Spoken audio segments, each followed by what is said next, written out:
Before we dive into one of history's most brilliant tactical victories, let me ask you something. What happens when the most feared military force in human history, an empire that conquered from Korea to Hungary, invades a small tropical nation of rice farmers and fishermen? What happens when 30,000 Mongol soldiers, backed by hundreds of warships and the momentum of unstoppable conquest, sail up a Vietnamese river expecting easy victory? Logic says the locals surrender. History says they submit. But on April 9th, 1288, in the Bach Dang River in northern Vietnam, a Vietnamese general named Tran Hung Dao did something extraordinary. He planted thousands of wooden stakes in the riverbed, waited for the tide to rise and hide them, lured the entire Mongol fleet upriver, then attacked as the tide fell and impaled every ship on the hidden stakes. This wasn't a fair fight. This wasn't a heroic last stand. This was a trap so perfectly executed that it destroyed Mongol naval power in Vietnam in a single afternoon and ended the last of 3 Mongol invasion attempts. No romanticism, no mythology, just engineering, timing, and the willingness to turn geography into a weapon. If this sounds like history worth knowing, hit that like button and drop a comment. Now let's go back over 700 years and watch Vietnamese peasants do what armies from China to Europe couldn't do: stop the Mongols cold. To understand how we got to Bach Dang, you need to understand what the Mongol Empire was in 1288. This wasn't some regional power. This was the largest contiguous land empire in human history. Under Genghis Khan and his successors, the Mongols had conquered the Jin dynasty in northern China, destroyed the Khwarezmian Empire in Central Asia, invaded Russia, devastated Eastern Europe, and by the late 1200s, controlled territory stretching from the Pacific Ocean to the borders of Poland. They were unstoppable, not figuratively.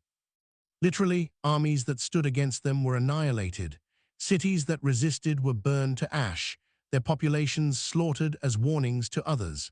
The Mongol military system combined superior cavalry tactics, psychological warfare, and ruthless efficiency. They destroyed the armies of the Song dynasty in China, the most advanced civilization on earth at the time. They crushed Islamic armies in the Middle East. They terrified Europe into submission. When the Mongols came, you surrendered or you died. Those were the options. But there was one small problem on their southern frontier: Vietnam, specifically the Dai Viet Kingdom, ruled by the Tran dynasty. The Vietnamese had been resisting foreign domination for centuries. They fought off the Chinese multiple times, despite China being vastly larger and more powerful. The Vietnamese had developed a military culture based on guerrilla warfare, knowledge of local terrain, and the willingness to endure unimaginable hardship rather than submit. When the Mongols, now ruling China as the Yuan dynasty under Kublai Khan, demanded Vietnamese submission in the 1250s, the Vietnamese refused. So the Mongols invaded 3 times. The first invasion in 1258 captured the capital, Thang Long, modern-day Hanoi. The Vietnamese didn't surrender. They retreated, waged guerrilla warfare, attacked supply lines, and eventually forced the Mongols to withdraw. The second invasion in 1285 followed the same pattern.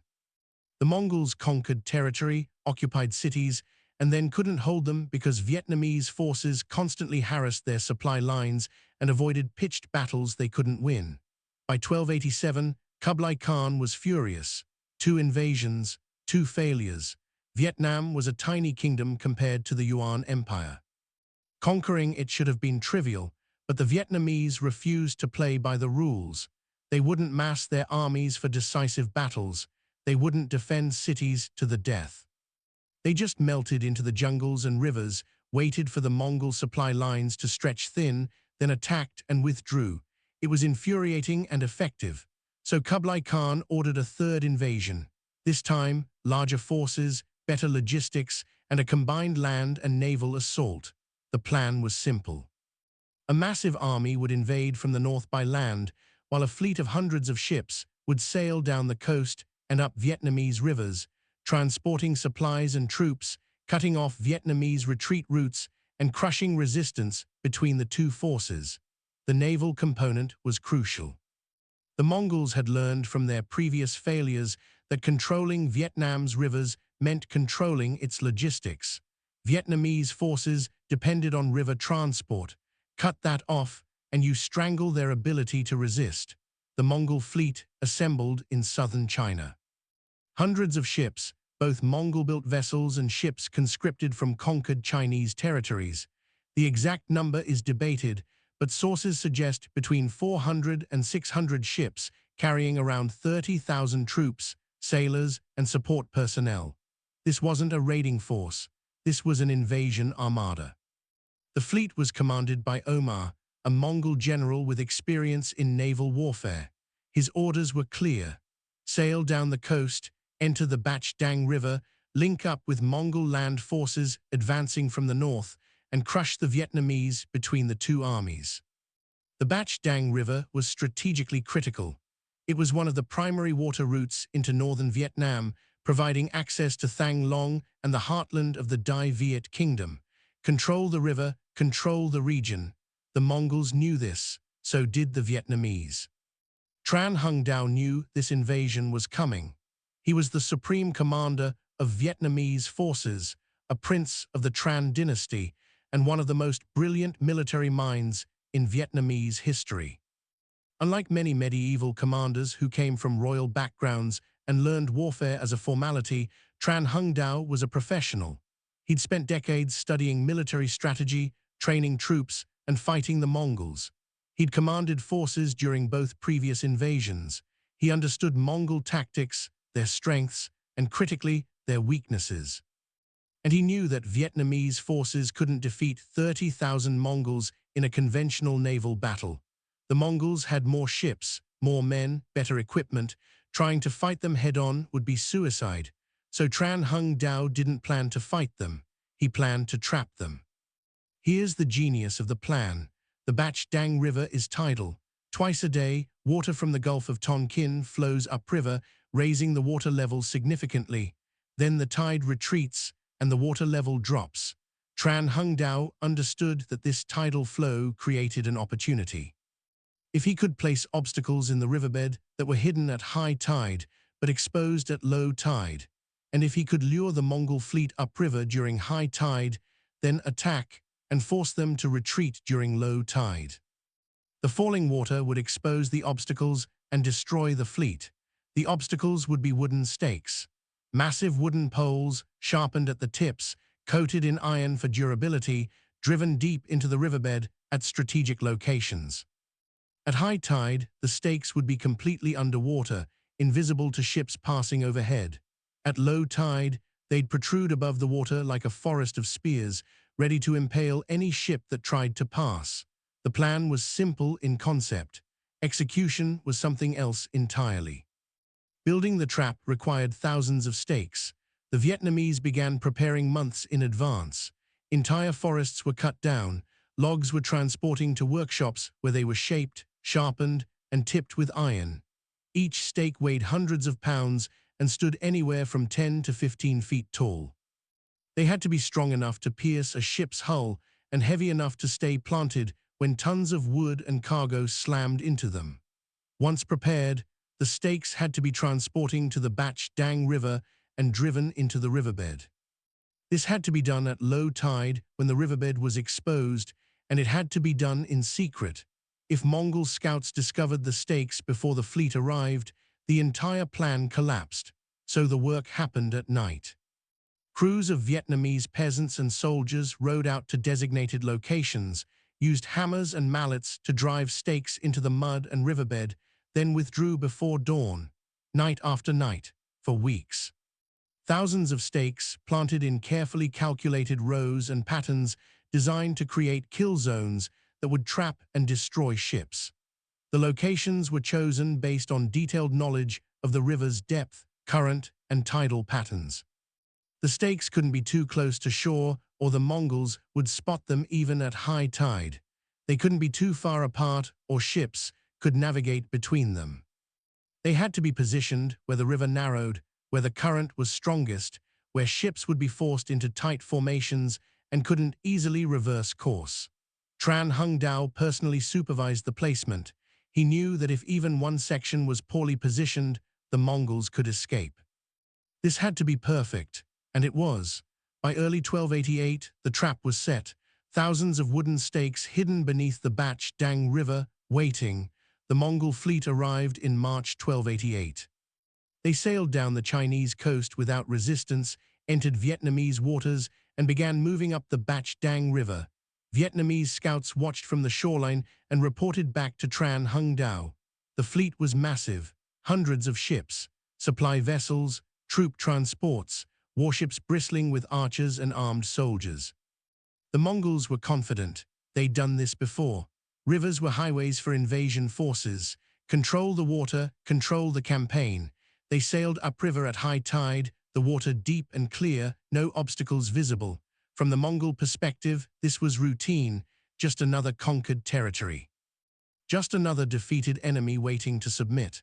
Tran Hung Dao waited. This is crucial. He didn't attack immediately. He let the Mongol fleet sail past the hidden stakes, deeper into the river, farther from the sea. He wanted them committed, surrounded by Vietnamese territory, confident that they controlled the waterway. He positioned Vietnamese naval forces, small, fast boats crewed by locals who knew every inch of the river, upstream from the Mongol fleet. Then he waited for the moment. The tide began to turn. Water levels started to drop. The Mongols noticed nothing unusual. The river was still navigable. Still safe, and then the Vietnamese attacked. Vietnamese boats, dozens of them, appeared upstream and began harassing the Mongol fleet.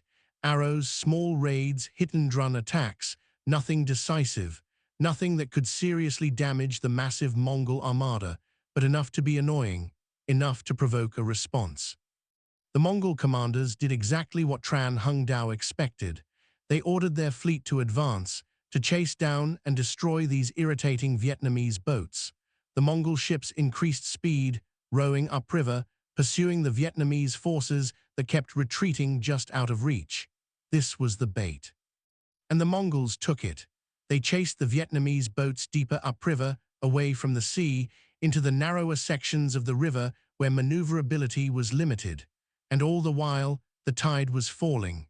The Vietnamese boats suddenly reversed course. Instead of retreating upriver, they turned and began rowing downstream at full speed, heading back toward the sea. The Mongol fleet, now deep in the river, attempted to follow. They turned their ships, a complicated maneuver in a narrow waterway, and began rowing downstream. And then they hit the stakes. The first ship struck with devastating force. Wooden hulls, moving at rowing speed, driven by current and momentum, slammed into sharpened wooden stakes that had been invisible an hour earlier. The iron-tipped stakes punched through the hulls below the waterline. Water poured in. Ships began sinking immediately. The vessels behind them, unable to stop in time, collided with the sinking ships or struck stakes themselves. In minutes, the orderly Mongol fleet transformed into chaos, ships piling into each other, crews desperately trying to reverse course only to strike more stakes. The water level kept dropping. More stakes emerged from the river, a forest of wooden spears stretching across the entire width of the waterway. The Mongols were trapped. Ships that tried to advance hit stakes. Ships that tried to retreat hit stakes. Ships that attempted to maneuver sideways collided with other ships or ran aground on the riverbanks. Panic spread through the fleet. Crews abandoned formation, each ship trying to save itself, which only created more collisions and more chaos. And then the Vietnamese counterattacked in force. Hundreds of small Vietnamese boats, light and maneuverable, swarmed the trapped Mongol fleet. Archers fired volleys into the overcrowded Mongol ships. Boarding parties climbed onto damaged vessels and fought hand-to-hand. The Mongols, who had expected an easy campaign, found themselves fighting for survival in a river that had become a killing ground. Ships that weren't impaled on stakes were set on fire. Crews that abandoned sinking vessels were cut down in the water. The Vietnamese showed no mercy. This wasn't a battle. This was an extermination. The massacre lasted hours. By the time the tide reached its lowest point, the Bach Dang River was choked with wrecked ships, corpses, and debris. The Mongol fleet, which had sailed confidently upriver just hours earlier, was destroyed. Exact casualty figures are impossible to determine with precision, but Vietnamese sources claim the majority of the 30,000-man invasion force was killed or captured. Modern historians generally accept that losses were catastrophic, likely in the tens of thousands. Ships that somehow avoided the stakes and managed to retreat toward the sea were pursued and destroyed by Vietnamese forces. Omar, the Mongol commander, escaped with a handful of ships and fled back to China. The invasion was over. The third Mongol attempt to conquer Vietnam had failed, decisively. The immediate aftermath was chaos on the Mongol side and jubilation on the Vietnamese. Tran Hung Dao became a national hero, celebrated across the kingdom. The Tran dynasty's legitimacy, which had been questioned by some who thought they should have submitted to the Mongols rather than risk annihilation, was now unquestionable. They had defeated the undefeatable. The common people, who had endured decades of war and invasion, finally had proof that resistance was not only possible but successful. For the Mongols, Bach Dang was a humiliating disaster. They'd lost an entire invasion fleet, tens of thousands of troops, and massive amounts of supplies and equipment. Worse, they'd lost credibility. The invincible Mongol war machine had been defeated by a small Southeast Asian kingdom using wooden stakes and river tides. Word spread. If the Vietnamese could stop the Mongols, maybe others could too. Let's talk about why this victory was possible, because it wasn't luck or divine favor. It was engineering combined with intimate knowledge of local geography. Tran Hung Dao understood that Vietnamese forces couldn't match Mongol military power in conventional warfare. The Mongols had better cavalry, better logistics, more experience fighting large-scale battles, but the Mongols were operating in unfamiliar territory. They didn't understand Vietnamese rivers, tides, weather patterns. They didn't have detailed maps. They relied on local guides who could be bribed or coerced into providing false information. Tran Hung Dao exploited every one of those weaknesses. He turned the river itself into a weapon. The stakes weren't just obstacles, they were force multipliers. Each stake destroyed a ship worth tens or hundreds of men. Each sunken ship created a navigational hazard that damaged more ships. The trap escalated exponentially. The tidal timing was critical and required precise calculation. High tide in the Bach Dang River varies based on the lunar cycle, weather conditions, and seasonal factors. Tran Hung Dao needed to know exactly when the tide would be high enough to hide the stakes and when it would fall low enough to expose them. Get the timing wrong by even an hour, and the plan fails. Attack too early, and the Mongols see the stakes and retreat before they're fully committed. Attack too late, and the tide doesn't drop enough to expose the full trap. Tran Hung Dao had that timing calculated down to the hour, possibly to the minute. That level of precision required years of observation and understanding of local tidal patterns. The Mongols had none of that knowledge. They trusted that the river was navigable because it had been navigable when they entered. That assumption killed them. The deception element also deserves examination. The Vietnamese DK boats that lured the Mongol fleet deeper into the trap were manned by crews who knew they were risking their lives. If the Mongols caught them before the trap was sprung, they'd be slaughtered. But they executed the plan perfectly. They stayed just out of reach, provocative enough to draw the Mongols forward, but never close enough to be caught. They created the impression that the Vietnamese fleet was weak, disorganized, fleeing in panic. The Mongols, who had seen Vietnamese forces retreat before, believed what they were seeing. It fit their expectations. That's how effective deception works. You show the enemy what they expect to see, and they interpret it in the way you want them to. The Mongols thought they were chasing a defeated enemy. They were sailing into an ambush. The construction of the stakes themselves was a massive logistical undertaking. Thousands of trees cut, shaped, transporting, and planted, all done in secret at night over weeks or months. This required coordination between military forces, civilian laborers, engineers who understood riverbed composition and stake placement, and scouts who watched for Mongol patrols. One security breach, one captured worker revealing the plan, and it all collapses. The Vietnamese maintained operational security perfectly. Not one Mongol scout detected the stakes before the battle. That's extraordinary. It suggests tight discipline, careful selection of personnel, and probably ruthless suppression of any potential information leaks. Tran Hung Dao couldn't afford loose lips. In medieval warfare, information security was often more important than troop numbers. The Vietnamese understood that. Now let's talk about the broader strategic context. The Battle of Bach Dang wasn't an isolated event. It was the culmination of 3 decades of Vietnamese resistance to Mongol aggression. The first 2 invasions had taught the Vietnamese critical lessons: don't defend cities to the death. Don't mass armies for pitched battles you'll lose. Use mobility, terrain, and attrition. Make the occupation so costly that the invaders eventually give up and leave. Tran Hung Dao studied those lessons and refined them into a coherent defensive strategy. But defense alone doesn't win wars. You have to inflict enough damage on the enemy that they stop coming back. Bach Dang did that. The Mongols lost so much at that battle that further invasions became politically and militarily untenable. Kublai Khan, who had already spent massive resources on 3 failed Vietnamese campaigns, couldn't justify a 4th, especially when he had other problems on other frontiers. Vietnam, the tiny kingdom that should have been an easy conquest, had become more trouble than it was worth.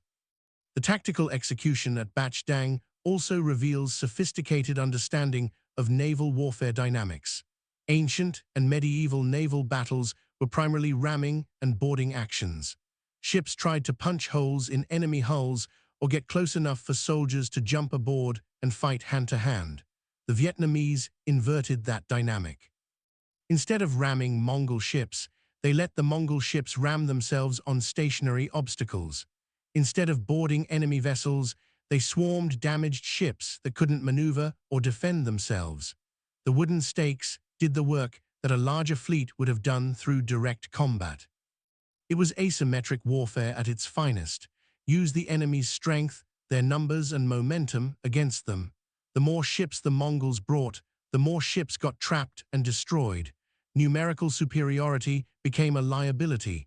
Compare this to other famous naval battles in history. At Salamis, the Greeks used geography to negate Persian numerical advantage. At Bach Dang, the Vietnamese used geography plus hidden engineering. It's more sophisticated, requires more preparation, but it's also more decisive. The Greeks sank maybe half the Persian fleet at Salamis. The Vietnamese destroyed almost the entire Mongol fleet at Bach Dang. That level of devastation is rare in pre-modern warfare. Usually, even losing battles see most of one side's forces escape to fight another day. Not here. The Mongols were trapped and slaughtered. Few escaped. That's what makes this victory so remarkable. It wasn't just a tactical win.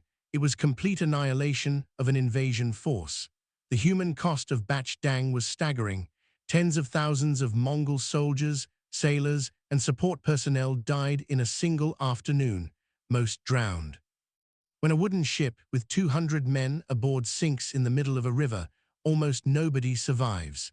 Ancient sailors generally couldn't swim, or at least couldn't swim well enough to reach shore while wearing armor or being attacked.